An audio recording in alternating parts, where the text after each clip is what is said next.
when you're joining trails like the Wild, Bogatle, everything around us is I think number one for me is being punctual.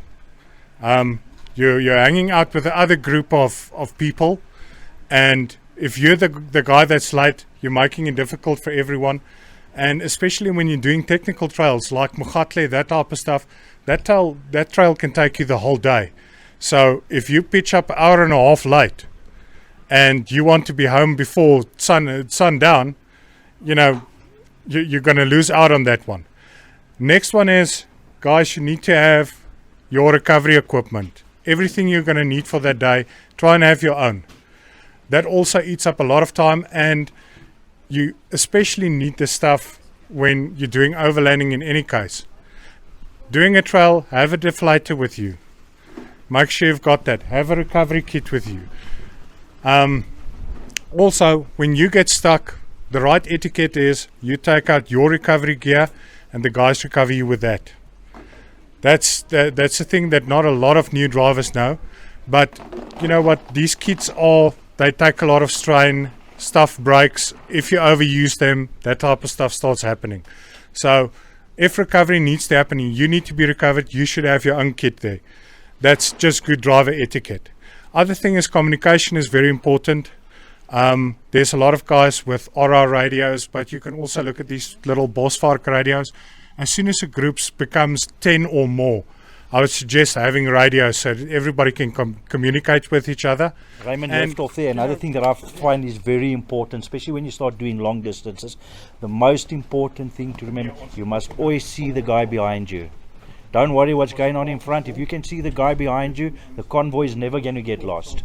We've had that so many times that you're driving and you say, oh, I don't see the guy behind me. You just stop. Then the whole convoy forward stops as well. That's the only way to, without communicating with them that I can't see you, the convoy will stop so that the people at the back can catch up. And then like Raymond was saying about the recovery equipment and letting your tires down. Also, make it like a hobby to buy something every month. Get yourself a puncture repair kit. You don't have to buy the best one on the market, but if everybody's got their own puncture repair kit, go for on the trail. I mean, 90% of the time, puncture repair takes 5 minutes and the convoy can move on.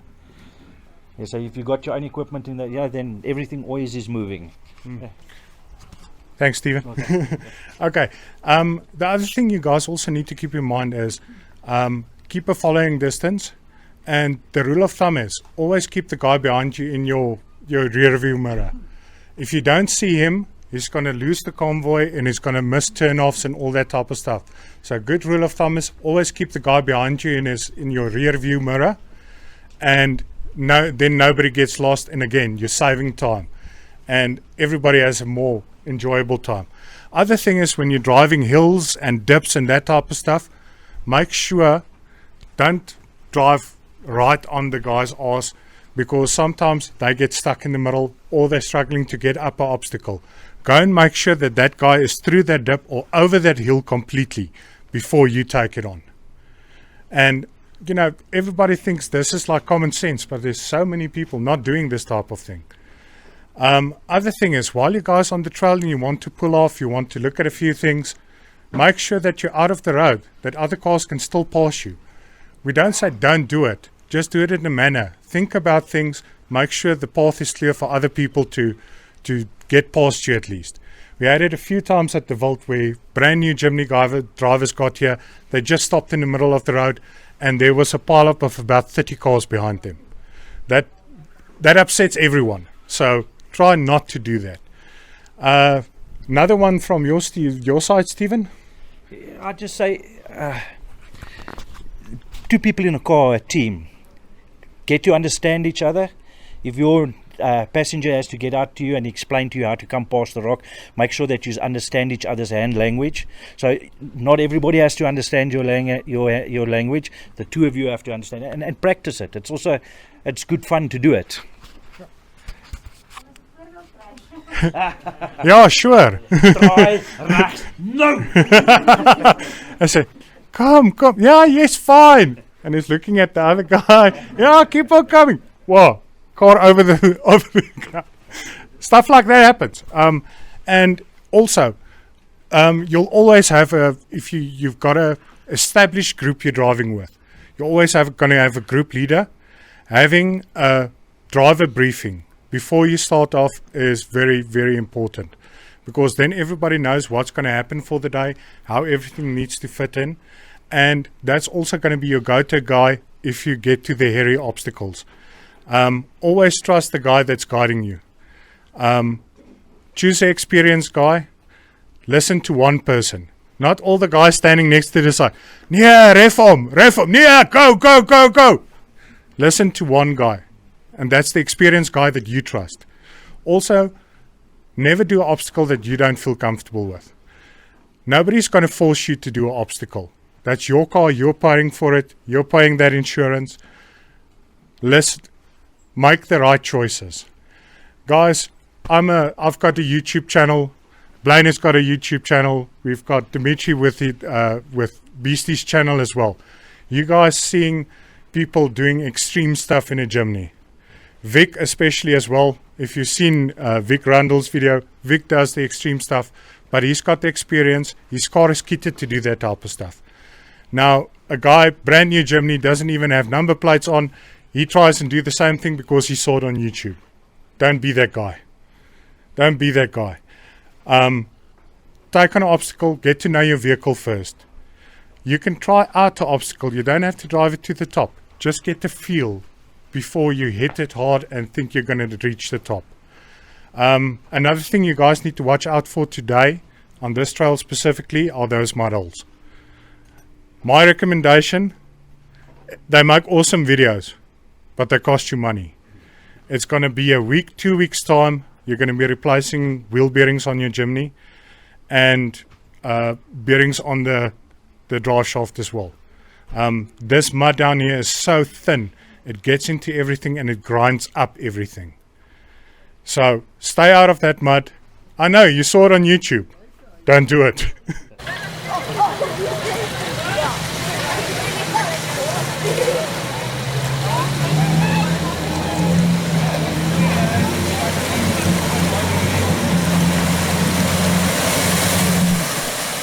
It's your car. Be smart about it. These things cost a lot of money. You can ask Willem how much wheel bearings cost on a Jimny. So look after that. Next thing we're going to quickly have a chat about is recovery gear and what you require. You guys saw how cool this Tough Dog recovery kit is. That kit is a complete kit. You can go extreme with that one. It's going to take up a bit of space in your Jimny, but anything you require is included in that kit. I'm going to give you a quick rundown of what I've got in my car, and look at it. If you don't win this kit, we'll have a chat, but I'm quickly going to show you what I've got in my car. Okay, nice sturdy bag. This one I want actually on a Bridgestone. So from Opposite Lock, that's how long I've been involved with Daryl and the guys from Tough Dog and Opposite Lock. And this was one of the prizes I won at the Bridgestone. So nice, decent bag. It's sturdy. This one actually fits behind my front seat. And I moved the seat all the way back. Otherwise I don't fit in my car. You notice he's short. Okay, so nice thick zip. First thing, gloves. Nice leather gloves. Those material ones with the rubber on the inside, they don't work too bad, but these ones actually protect your hands much more. So go for the leather gloves. I actually have 2 pairs in case my co-pilot, Anil, needs to assist me with the recovery. So always have these on as soon as you start the recovery. This is the first thing you take out. Second one, nice, decent shackles, rated shackles. Guys, this one I'll tell you, don't go cheap on these. If there's a thing that's going to fail, it's going to be these, especially if you buy cheap Chinese ones. So you actually have a rating on them, as you can see, and when you put this onto your car, unscrew it, put it through the loop, screw it back, tighten it up, 2 turns back, because you're going to put a lot of pressure on when you're pulling the car, and if you tighten it too fast, you're going to need a screwdriver or something to loosen this. Okay. The new technology out there is actually soft shackles. Soft shackles, yes. So Stephen is going to tell you a bit more about the soft shackles. Guys, this is a kinetic strap. I would suggest for normal day-to-day use on your Jimny, just get a normal static strap. The static straps look exactly the same. What makes this one different is it actually stretches when you pull something. Unfortunately, the kinetic straps we get here is basically made for Fortuners, double cabs and those guys. So you need a car of about, I think this is a 12-ton one. For the Jimny, you're never going to use that. Even if you're trying to recover a bakkie, it's probably going to shoot you like a kitty over the bakkie. But the Jimny struggles to get a kinetic strap that actually pulls out, because they're so heavily rated. So having a static strap is 100%. That's going to work fine for you. So this is the basic recovery kits that you need in your car. If you're going to do trail driving, that type of stuff, normal static strap, gloves and shackles. The soft shackles Stephen is talking about now is, it takes a bit of danger out of your recovery. Static straps are a bit safer than the kinetic straps, because kinetic straps have got a real stretch to them. If something fails on your car, this becomes a projectile. You guys have probably seen the videos on YouTube, guys recovering from their tow balls and tow hitches and all that stuff. If that little connector fails, this heavy thing is going to go through your window, probably go through your car as well. We've seen some of them going through the back window of Discovery 4 right through to the front window, and those guys were just lucky because it went in between the seats. So very dangerous. Recovery points on your car as well. On the Gen 4, I would say the tow down hitches on them are quite robust. I've been recovered with mine from the front on a winch, and it was tough enough to pull me uphill over steps. So that one was quite tough, and the nice thing about them is your recovery points, even if you put on aftermarket ones, they should not be welded on. They should be bolted with at least 3 high tensile bolts. Why I say this? Welding can just break, it doesn't give you any warning, and again, you're creating a projectile.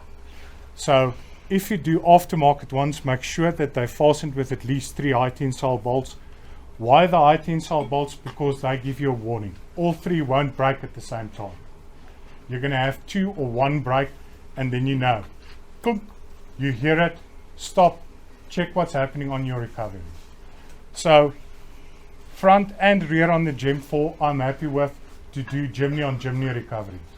Guys, recovering big bakkies, that stuff, I know it looks fun on YouTube and everything, but it puts a lot of strain on your car.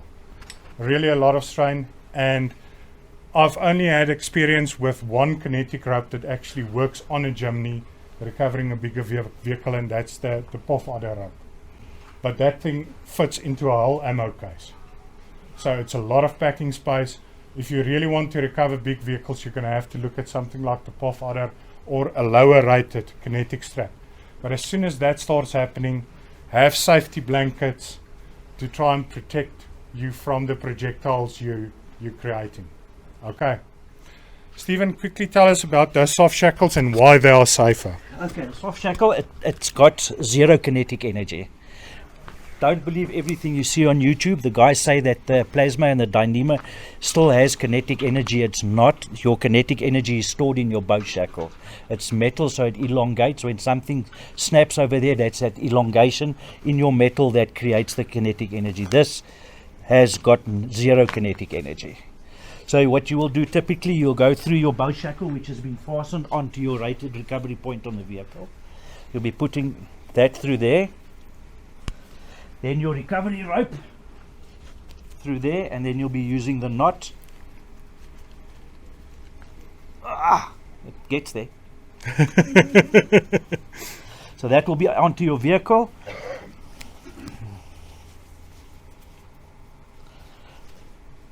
There's your connection with your soft shackle. So Another thing that this is doing, I know it's controversial, the glove thing. There is nothing here that can cut you or hurt you. It's soft, like a baby's bum. Yeah. So, and guys, this is really safe. It's not a kinetic option. It's all static, but there is no kinetic energy over here. So if this breaks, nothing's going to be flying around. Nothing's going to be damaging you. So we're using this for winch extensions, for recovery extensions, for ropes. We did a manual recovery not too long ago where a guy had slid down an embankment and we had to winch him sideways up the side of the embankment, and I was in front of him.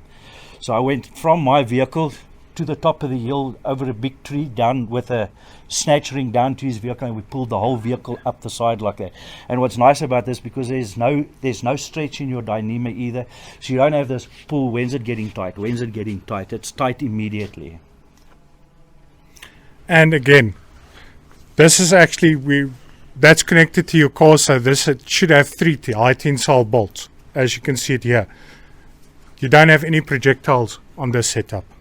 So no shackles that can go through your windscreens, go through your car. It's all a rope. Yes, sir. Questions. This is the first time I'm actually seeing this, and it's very impressive. Where do you get that? How can it be the first time? Okay, so Raymond and I are working on a Jimny specific recovery kit which will contain this equipment. Okay, this has been around for years. This actually comes from the marine industry.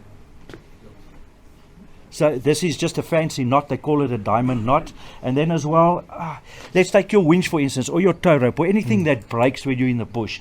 If you are using, this one might be easier, to do this splice on plasma, you got a screwdriver, it takes you 5 minutes, you got a splice. If your rope breaks and you can carry on there, you got your connection again. So if you got a steel cable, or if you got a strap or something, how are you going to, if it's broken, it goes to the dustbin. This you make 2 shorter straps from. Yes, Guy. Said instead of the Exactly. you also get longer rope, because sometimes those are quite short. So Yes. that's what I was saying, 2 extensions. So we just keep on joining this up. I mean, my wife and I did in December recovery. We had to recover ourselves out of a river in Namibia, and our closest anchor point was 60 meters away. We joined up this and we winched a 5-ton vehicle out. Yeah. And So 60 meters of this to carry is nothing. It takes Guys, up space. again, another reason to have a recovery kit with you, because one guy can get stuck and everybody can give the recovery gear to the guys to get a longer connection to get that guy out. So that's why it's important to have this type of stuff. But Stephen and I are working on this together to see if we can do like a lightweight kit for you guys, and then maybe launch it on the channel and make it available to you guys.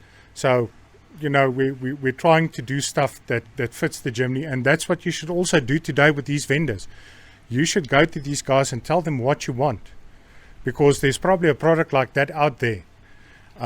But their biggest market out there is double cab bockies, Fortuners, Fords, that type of stuff. So they carry stock of that. Jimnys are new on the market, and we're making a big splash today. You can see how many cars we've got here today. That shows the vendors that we are interested in buying extras for our cars and getting the right equipment that's going to suit our cars. So having discussions with these guys, telling them what we need. They're going to be the guys that can organize this for you. Because ordering from overseas, doing small batch stuff costs you a lot of money. You need to bulk up stuff these days to actually get value for money and get it at a reasonable price in South Africa. And unfortunately, those prices just keep on going up. Guys, having a 4x4 is not a cheap hobby. And especially if you want to go extreme, it's going to cost you money because you're going to break stuff. Doing the normal trails, that type of stuff, your car is designed to do that. But as soon as you push it too hard, it's going to start costing you money.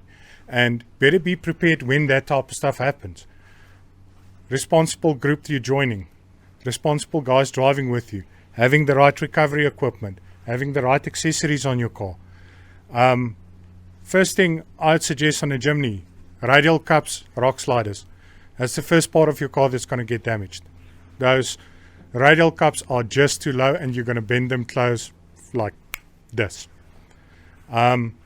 Get that underbody protection. Protect your car before you make it a weapon. That's the main thing for me. So, are you guys interested in overlanding? Any other questions that you've got available currently? I think the whole overlanding thing for me is Stephen and Silmar do a lot of overlanding, and they do it professionally. That's why he designed that patrol for the type of trips they do, but they disappear for a month at a time. Nobody hears from them, nobody sees them. Here and there where they've got a signal, they share a few pictures with us, but they are fully self-reliant in that vehicle. In a Jimny, it's much more difficult. We've got size constraints, petrol capacity constraints, that type of stuff, and then weight as well. It doesn't matter, you can load the Jimny full load, and at the end of the day, if it gives you the same consumption as a Land Cruiser or double cab Hilux, why are you doing it in a Jimny? So those are things you need to think about. So I was just going to go around the room and ask you guys why you bought the Jimny. Almar, why did you buy a Jimny? Well, like you say, fuel constraints, so shorter distances where you can, you're not going to go consult in the gym. Well, you can, but then you have somebody to carry extra fuel for you and those type of stuff. So rather stick to places or towns with petrol if you can. Exactly. Guy, your side? Not dissimilar. We do quite a lot of overlanding and try and go to as simple campsites as possible. No power, no pollutions, really off the grid. And my wife and I really enjoy the challenge of making it as comfortable as possible, but still being in touch with nature. I do find sometimes you end up filling cars with stuff you don't end up using when you go overlanding. And sometimes the Jimny can prove that you can still go to these wild places and still be perfectly. And you made a very true statement there. Guys, if you just look at the other cars guys are driving around, you can see rooftop tents on the double cab buckies and the SUVs. And if you go and look close to them, they're actually rusted onto them already. That doesn't get used every day. The big suspensions these guys are doing, the aftermarket bumpers, all that stuff, it's all adding weight. And are you actually utilizing that every day? There's a use case for everything on your car, and making those right decisions are very important. Next, I'm going to go to Hendrik. He's probably the guy that did the most overlanding so far in his Jimny. And you've got a really kitted Jimny. You guys should go and check it out. Full packing system, dual battery systems, suspension, all that stuff. But Hendrik utilizes that car as often as possible. He's making use of everything he did. And, going on nice trips to Botswana, to Namibia, all that stuff. But Hendrik, biggest constraint you've got on the Jimny is fuel currently. Fuel is the most biggest problem. Mm. You can take jerry cans with you, but then it's weight. But fuel is our biggest pickup on the Jimny. But we bought it for overlanding and we love the Jimny. So. Yeah, no, it shows you how much you love it. But if you make the right decisions and only have one constraint that a friend with a bigger car can help you with, why not do it? Yeah, if in a group, like we went to Namibia in a group, the group helped us going up to Angola, and they carried some fuel for us. So, yeah. That's it. And you guys, you did a few trips with Adrian as well, and went to Magari Pans, all those places. And what is stuff you realized that was a shortcoming of having a Jimny? Definitely space, but you can compromise, especially if you're traveling 2 people or 1 people. If it's a family trip, you're a bit limited with regards to overlanding. There are smaller trailers out there that helps that, so that you don't overload your roof. Then, for instance, because we've done both options, where we load the roof on an overrated weight on top, and we tended to go towards the trailer roof, which eases the body roll and the sway on the vehicle. So we'll put the basic stuff on top, and the fuel and all the other, because I like buying and having a lot of wood with me, so I'm always wood loaded. And then the fridges and everything, getting it off the axles and having it rather as a dead weight pulled instead of on the axles, that puts a lot of weight on the suspension. But yeah, we did a lot of overlanding. The first year was 35 or 30,000 k's, and last year nothing. 2-3 countries. And like you mentioned, fuel consumption, the highest fuel consumption I got was at Barberton, which was 16 litres per 100. On the open road. On the, yeah, Crosswinds. crosswinds, head-on winds, and towing a 500 kilo trailer at the back. Yeah. So yeah. And guys, that's why I'm just saying, if you're looking to put a rooftop tent on your Jimny, have a place where you can take it off. Because if you leave it on for day-to-day traveling, that's going to eat up your petrol budget. And you know, with those crosswinds, having a rooftop tent on, believe me, it doesn't feel good. You're swaying all over the road. It's costing you a lot of money in petrol. So have a roof rack, load all your light stuff on top of the roof rack, and rather pull a trailer. Now, I've had many comments on Facebook where the guys say, no, I've got a rooftop tent and I can go anywhere and it doesn't cost me a lot of money. But you know what? That guy made a bad decision and he doesn't want to accept it. Because the first thing is they put the rooftop tent on a standard Jimny, standard suspension, all that stuff. Then they realize handling is bad. So the first thing they're going to do is, I want to put on spacers because it's going to make my car more stable.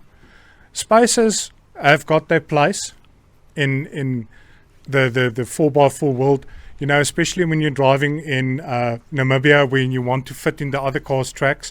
Otherwise, the Jimny is snaking around behind it. But you guys just need to remember, if you're buying spacers, don't buy the cheap Chinese ones. That's a very critical component, and you're creating a point of failure, another point of failure. So you need to take off your tires, your rims regularly, check if the bolts are tightened, maybe make marks on them.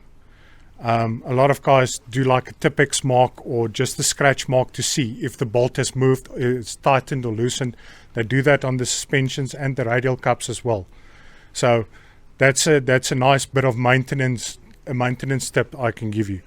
Then that guy goes for a suspension because it needs to be firmer now. So now we've put in wheel spacers, we've put in a suspension, and oh, by the way, you know what? It does just not reach 120 properly. Then it's the free flow exhaust, it's the chip, it's all that stuff that you add on. At the end of the day, if you take all that money, you use the roof rack, the rooftop tent, the suspension, all that stuff, you add that all up. You could have had a trailer with a rooftop tent on that can carry extra fuel for you, and it's much safer and it's going to save you on fuel as well. You guys can have a look. Paul built his own trailer. He's one of our VIP guests. Go and check out his trailer. He did a self-build. There's guys like Moremi 4x4 that's doing a full aluminium trailer and a full aluminium caravan designed for Jimnys by a Jimny driver. Hendrik, yours is on its way. Unfortunately, we couldn't have it here because they just couldn't finish it on time with the shortages we're currently having with aluminium in the country. And but go and have a look at that stuff. It's a good option. Guys, I'd say the type of overlanding the Jimny can handle, 90% of it is gravel road. It's here and there where you're going to get a bit of thick sand, and maybe if you want to go over passes, but there's not even the guys in the bigger cars take trailers over those passes. Even the guys in the bigger cars don't put rooftop tents on if they attempt those passes. So same thing all the way. You're still going to buy a rooftop tent, so I'm not taking business away from Opposite Lock and Front Runner and those guys, because you're just going to put your rooftop tent on a trailer. It's still nice, high off the ground, and the positive is when you're not using it, you can put it in your garage. It's not on your car on a day-to-day basis, and when you want to go and do a nice 4x4 trail, you don't have to put up the rooftop tent, go for a drive, pack everything up. The trailer is there. You can even go on a nice extreme route because your car is ready to do that. Okay, any other questions, guys? I think a good thing is to look when you buy a trailer that the wheels are in line with your Jimmy's wheel. That's a very nice feature that the guys from Maremi do. There's a lot of advertisements on Facebook again for guys doing other trailers. But these guys building trailers for bigger cars again. And they don't know what the requirements of the Jimny are. And that wheelbase makes it pull much easier and maneuver much easier as well. Your trailer is going to be carrying a bit of weight. So I'd say go for a nice all-terrain tire that you know is a bit tougher, because you're going to be driving bad roads with it. It doesn't carry as much weight as your normal car does. And tire size, I would say the 215 is going to work fine for you.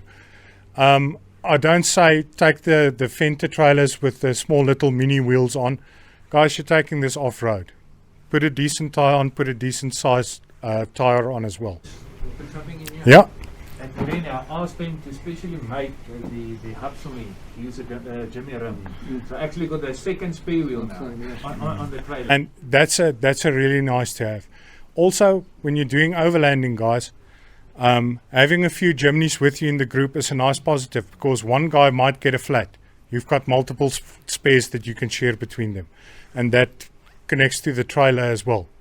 So now you've got that extra spare that you require for those bad roads in the Tankwa Karoo that the guys keep on losing tires on, and you've got that available. Anything else, guys? Back to your first discussion. Yes. When you go out, make sure your spare wheels it's fine, it can get loose. We've on so many trips now where the guy's got stuck, he's got a flat, but he can't get his spare wheel off. Yeah. And in many places, the guy in front's also got the armor off, but everybody else has to go out first, then that oak has to come back and then help you with it, because you can't get it. And, you know, especially with the type of tours you do, Hendrik, with the RSG groups, and you know, you're planning to do faces of Namit, that type of stuff. It costs you a lot of money. Now, there's one guy that doesn't do decent preparation before his trip, and he's basically wasting everybody else's money. You don't want to be the guy that's costing other guys money, because you're going to be sleeping in a tent next to him for a few nights. And if it was me, I would come and visit you in your tent. So, Reinhard, maybe something we can discuss, and I think it's a very important thing to actually have, well, not just in a Jimny, any other car. I mean, I'm into classic cars and we all have it, is fire extinguishers. People buy a fire extinguisher, but they put it somewhere it's hard to reach. It's actually a place where it's close to reach if something happens. Yeah.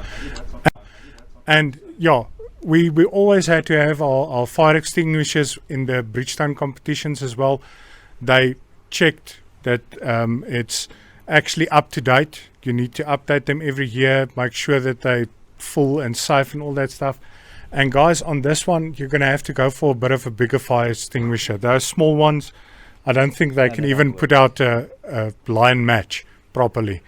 So have a look at getting a decent size one. Those small ones are not going to help you when you get into trouble. And why should you have a fire extinguisher? You're driving through the veld, you've got underbody protection on, you've got gaps underneath your car.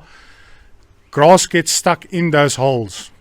Your transfer case, and especially for the guys with the autos, they get quite hot, especially while you're off-roading. That grass catches fire and you can kiss your car goodbye.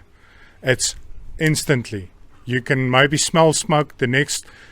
You're lucky if you can get out of your car in time. They really go up really quickly. We've had how many Jeep guys with those diesel automatic Jeeps? They don't have an extra cooler for the automatic gearbox, and that thing gets red hot underneath between the protection plates and the body. The grass collects there, and it's an instant bonfire. And it's not even going to make a nice braai, because it's going to taste like diesel. It's a lot of things, but guys, I don't know everything. Stephen Definitely doesn't know everything. You forgot a lot of stuff. That's it, yeah. And it doesn't come back anymore. Yeah. And so go and do your research. It doesn't have to be Jimny specific when it comes to safety. I can't make enough videos quick enough for you guys with all the stuff you should be looking at. That's why we organize these events, so that we can have chats like this and, you know, have a conversation. We'd also like to get feedback from you guys on what you want to see on our channel going forward. If you've got good suggestions for us, we've got limited time. I've still got a day job, like I said. And the weekends we spend making videos for the channel, for you guys. This whole event, we are making no money out of this. The money you paid today was to cover the vault, your trail, camping, that stuff. The raffle money is going for Solid Earth Meerkat Rehab, guys. We're doing this for the Jimny community, not to make money out of you. Positive support from you guys help a lot. Subscribing to our channel, because then we can at least make money out of YouTube and not out of you. And you know, Guy has joined us on a video before on the suspension test. And Guy, how was your experience with us for that day? Did you enjoy it? No, Did you learn anything? Very much so. No, I mean, it was awesome. It was the first time I took my Jimny on the trail, so it was nice being with more experienced guys. Done a lot more since then, but it's always fun joining those videos. That's it. And you know what? That's also, we're building a community now. And you know, sometimes we're going to need a specific car that may have a Dassault suspension and 235 tires. Then I know you guys are available and we can do that type of test. Same thing, a lot of guys asking about roof racks. Guys, there's only 2 roof racks for the Jimny in my book. Front runner number 1. I've had them on all my 4x4s, and they are more lightweight than the Easy Ons are. The Easy On is, I think the front runner comes in at 28 kilograms for the roof rack. Easy On comes in at 36, so it's a bit heavier. It's less you can carry on top of your roof. So a lot of guys making cheap roof racks out there. Guys, these guys, that's not rated. You're going to load your lightweight stuff on top of there, and as soon as you start losing stuff on your overland trip, you're going to regret it. Yes, there's some stuff that you can look at cheaper options, but in my opinion, you're using this car hardcore. You're using it every day and you're actually relying on it. Spend that bit more and get that product that's a little bit better. My ethos on it, and that's what I'm doing with this Jimny. That's my all-rounder. I can do most of the trails around. I can drive to it to work every day. That's Pretoria to Joburg every day.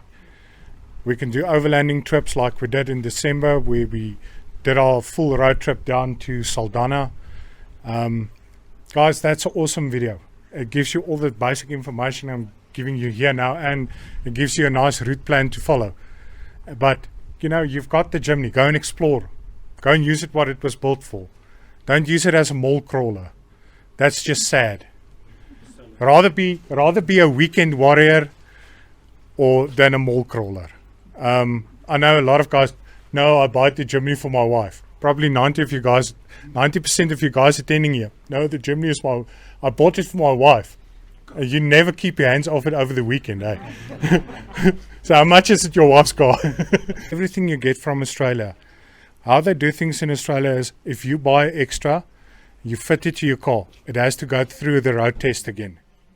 So having that stuff from Australia, you know, it's well built and it's actually purpose built for your car.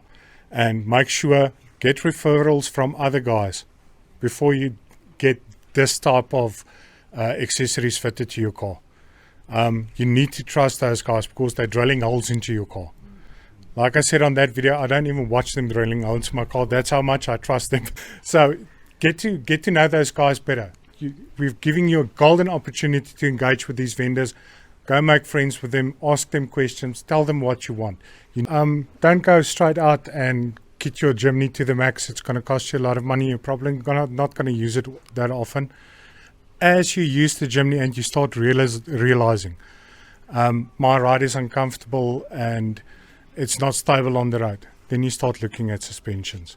If you're driving off-road and you know you don't get decent grip on the tires you've got on, or you go out on a trail and you get stuck in the mud because you've got road tires on, then you look at the aftermarket tires.